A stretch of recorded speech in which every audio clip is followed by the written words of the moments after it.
Welcome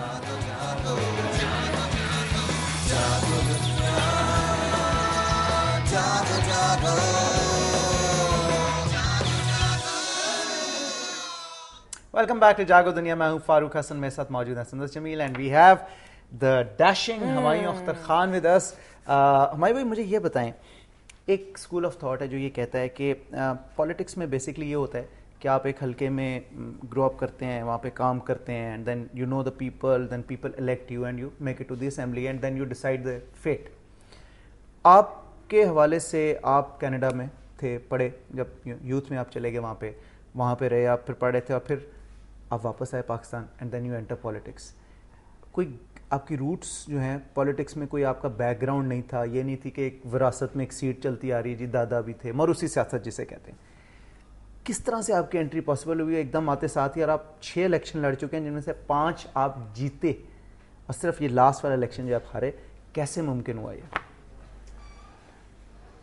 देखिए, बड़ी जद्दोजहद होती है, ख़ासतौर पर मेरी इब्तदा तो लाहौर की सियासत की है, जिसमें गलियों मोहल्लों में भाग दौड़ करके, बहुत सा सोशल काम करके, जो कि अभी तक हमारे जारी हैं, हमारी डिस्पेंसरीज हैं, हमारे सिलाई के सेंटर्स हैं बच्चियों के लिए, ट्यूशन सेंटर्स हैं, जो कि हम इसको पब्लिसाइज कभी नहीं करते। काफ़ी एलेबोरेट हमारे वालिद के नाम पे एक ट्रस्ट है, नाम किसी से चंदा लेते हैं और ना ही इसको पब्लिसाइज करते हैं। आप लोग खुद ही इसे फंड करते हैं? खुद हम लोगों के इलाज कराते हैं, लोगों के बड़े बड़े ऑपरेशंस कराते हैं, लोगों के बाईपास कराते हैं, लोगों को गुर्दे चेंज करने वो कराते हैं, but we never publicize that. और फिर बड़े ऑर्गेनाइज तरीके से लाहौर में हमने अपने वर्कर्स की फोर्सेस बनाई, और जब इलेक्ट होते हैं तो आवाम के लिए काम बहुत करता हूं मैं, डेवलपमेंट का।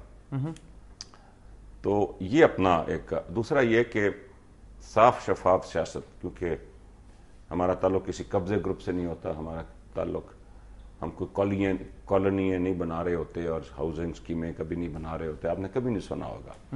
हालांकि लाहौर की जितनी हाउसिंग स्कीमें हैं, जब मैं MNA था 2002 से 2007 में छावनी के इलाके का, तो तमाम हाउसिंग स्कीमें उधर बनी, और आजकल तमाम बड़े बड़े स्कैंडल्स उन्हीं स्कीमों के हैं।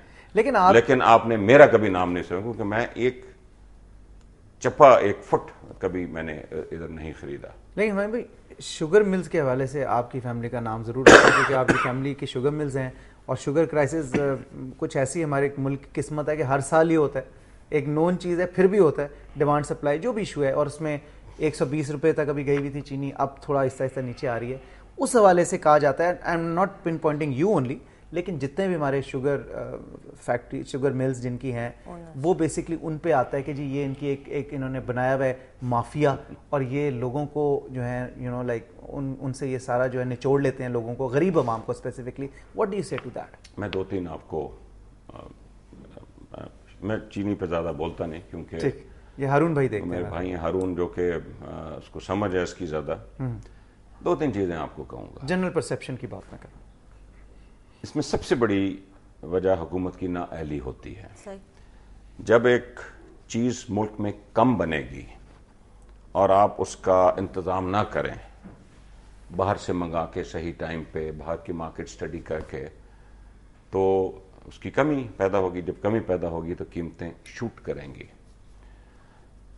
इस साल हर किसी को पता था चीनी कम पैदा हुई है, और बार बार कहा गया कि चीनी मंगा लें। सितम ज़रीफ़ी ये कि चीनी मुल्क में पड़ी थी ट्रेडिंग कॉर्पोरेशन ऑफ पाकिस्तान के पास 3.5-4 लाख टन, और एक महीने की खपत इस मुल्क में सिर्फ 3 लाख टन है, और वो चीनी रिलीज नहीं, अब रिलीज हो रही है। अब कहां से आ रही चीनी? ऊपर से तो नहीं आ रही, चीनी पड़ी थी ना कहीं। 2 महीने से किसी शुगर मिल के पास कोई चीनी मौजूद नहीं, बिक चुकी है, ऑल गॉन, ठीक, नीचे पाइपलाइन में। दूसरी चीज देखिए, इस चेन में ग्रोअर भी है, और मुझे खुशी होती है जब किसान को गन्ने की अच्छी कीमत मिले, लेकिन गन्ने की जितनी कीमत किसान को मिलेगी उसकी 80% कीमत चीनी में रिफ्लेक्ट होगी। अगर 250 रुपए का गन्ना बिकेगा तो चीनी 80 रुपए की होगी। अगर गंदम 950 की बिकेगी तो आटा दुगनी कीमत का हो जाएगा। इसमें कोई जादू की छड़ी किसी के पास नहीं होती। उसके बाद पूरी देखिए, पिछले साल दो चीजें, मिलों को लोग कहते हैं कि कार्टेल बनाते हैं, माफिया बनाते हैं, लेकिन आज तक कंपटीशन कमीशन ऑफ पाकिस्तान वो बयान तो दे देते हैं, लेकिन उन्होंने कभी भी मोनोपोली का केस बना नहीं सके, केस रजिस्टर ही नहीं किया आज तक, वो बना ही नहीं सके case. What do you do when you are chilling, like ये तो चलें आप एक्सरसाइज भी कर लिया आपने पॉलिटिक्स भी कर ली, असेंबली के सेशंस भी अटेंड कर लिए, पार्टी पीएमएल का हम ख्याल ग्रुप के भी आप मेन उसमें से नुमाइंदों में से हैं, वो भी आपने कर लिया। रिलैक्स कैसे करते हैं आप, क्या करते हैं? म्यूजिक सुनते हैं? देखिए मैं आपको एक बात बताऊं कि एक जो आदमी बहुत मेहनत कर रहे होते हैं, 100 किस्म के काम कर रहे होते हैं, तो मेरा हमेशा से एक तरीका है कि जब मेरा दिन खत्म हो जाता है, मैं दिन में बहुत मेहनत करूंगा, लेकिन जब मेरा दिन खत्म हो जाएगा तो मैं वो दिन के मसले अपने जहन से निकाल दूंगा। अच्छा। और मैं बिल्कुल रिलैक्स करूंगा, और अगला दिन जब सुबह होगी तो मैं फ्रेश दोबारा स्टार्ट लूंगा। कंट्रोल ऑल्ट डिलीट कर देते हैं। तो cut yourself of at the end of the day, ले बैक, जो भी आपका तरीका है, चाहे आपका क्या तरीका है, किताब पढ़ें, चाहे आप अपने दोस्तों के साथ बैठे हैं, चाहे आप टीवी देखें। लेकिन बेगम आपकी ये शिकायत नहीं करती कि यार मतलब ठीक है हर वक्त पॉलिटिक्स ये वो एंड मुझे टाइम नहीं देते? आई थिंक दे पाते हैं? अब काफी यूज्ड टू हो चुके हैं, उन्हें आदत पड़ गई है, ऐसे ही हैं, ये नहीं बदल सकते। अच्छा, आप अभी इतने डाइट कॉन्शियस हैं, जिम भी जाते हैं, तो फिर जवानी में व्हेन यू वर यंग फिर तो आप बड़े स्टाइलिश भी होंगे, मुझे लगता है टिपिकल वो अभी भी स्टाइलिश है भाई, अभी भी है। अभी तो वही मैं कह रही हूँ, फिर जवानी में तो और ज्यादा होंगे कि नहीं? ऐसे ही था जी, पता नहीं। हमारे कभी मूवीज का कभी सोचा आपने कि यार मैं नहीं तो कभी ये ना कहना मैंने ना कभी मूवीज का सोचा, ना कभी सियासत का सोचा था, बाय द वे। अच्छा, लेकिन होता है कि बाहर पढ़ने लिखने गए थे जी, कैंटोनमेंट की पैदावार है हम, बाहर पढ़ने लिखने गए थे और प्रोफेशनल्स थे। अच्छा, ये तो वो क्रैश हुआ 88 का, और हमें एक जज्बा पैदा हुआ कि अपने मुल्क में वापस आओ और कुछ करो इधर बैठ के। तो हम चारों भाई इस मुल्क में वापस आ गए। देखें, लोग इस मुल्क से भाग रहे होते हैं, हम इस मुल्क में चारों वापस आए, ठीक, और फख्र है इस मुल्क में रहने का और इसके लिए काम कर रहे हैं। इजाजुल हक ऑल्सो हैड सिमिलर फेट, उनके भी वाले साहब का क्रैश में हुआ। आपकी उनसे भी कुछ ज़हनी मुताबिकत उस लिहाज से, उनकी भी अपनी जमात है, आपकी अपनी जमात है, आप दोनों की एक नहीं होना चाहिए डायरेक्शन, मतलब मोरल सिमिलर फेट से आप लोग गुजरे? अब डायरेक्शन एक हो गई है, मुत्तहिदा मुस्लिम लीग में उनकी पार्टी भी इस अलायंस का हिस्सा है। ठीक, अच्छा, तो अब मतलब you come to terms, great. अच्छा, तुम कुछ पूछना चाहोगे? नहीं, तुम पूछ लो, मतलब पूछ लो, मतलब सारे वो क्वेश्चन। ये बताएं मुझे, जमाली साहब जब प्राइम मिनिस्टर थे और जब र्यूमर्स आना शुरू है कि जी इनकी हुकूमत ख़त्म हो रही है, और फिर उसी ज़माने में आपका आना शुरू हुआ कि जी आप प्राइम मिनिस्टर हैं, कुछ लोग, एक लॉबी ये कहती है कि आपका भी जमाली साहब के रिमूवल में एक डायरेक्टली या इनडायरेक्टली एक इन्फ्लुएंस था। आप एग्री करते हैं इससे? बिल्कुल भी नहीं जी। जमाली साहब को हटाने का बुनियादी फैसला चौधरी बरादरान ने परवेज मुशर्रफ साहब के साथ मिलकर किया था।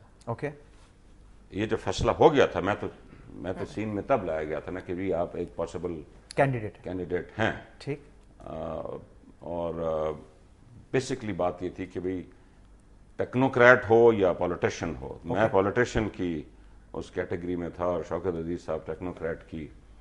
ओके विद जमाली साहब? मैं हमेशा यही कहा करता था कि पाकिस्तान में वो लोग ऊपर आने चाहिए जो जिनके इस मुल्क में स्टेक्स हों। ठीक, मुझसे एक दफा किसी ने सवाल पूछा था, शौकत अजीज साहब, या हमारा जब ये चल रहा था कि आप और शौकत अजीज में क्या बुनियादी फ़र्क है, तो वो भी बड़े अच्छे एक कामयाब पाकिस्तानी हैं और उन्होंने अपने लिए बड़ा अच्छा किया है, और हमारे वजीर आज़म भी रहे। लेकिन मैंने उनको जवाब ये दिया था कुछ सोचने के बाद कि जब हमारी हुकूमत ख़त्म हो जाएगी तो मैं तो लाहौर आ जाऊंगा, क्योंकि मैं आज लाहौर बैठे हुआ हूँ, और शौकत अजीज साहब नाइट्सब्रिज चले जाएंगे जो उधर बैठे हुए हैं आज लंदन में। ये एक बुनियादी फ़र्क है जी। हमारे मुल्क में जो हुक्मरानी करे जी, वो इस मुल्क में रहे हुक्मरानी के बाद भी, उसके स्टेक्स इधर होने चाहिए। Thank you so much, it was a pleasure. वक्त का पता नहीं चला और वक्त बहुत तेजी से गुजरा, but thank you so much. और एक्सचेंज ऑफ हेल्थ टिप्स होंगी, ये मस्ट है, ये डील रहा। आप फीस चार्ज करूंगा कैनेडियन डॉलर, मैं दिनार में चार्ज करूंगी। Thank you so much. अच्छा जी, इंशाल्लाह आपसे कल मुलाकात होगी। अपना बहुत सारा ख्याल रखिएगा। खुदा हाफिज़ एंड बाय बाय।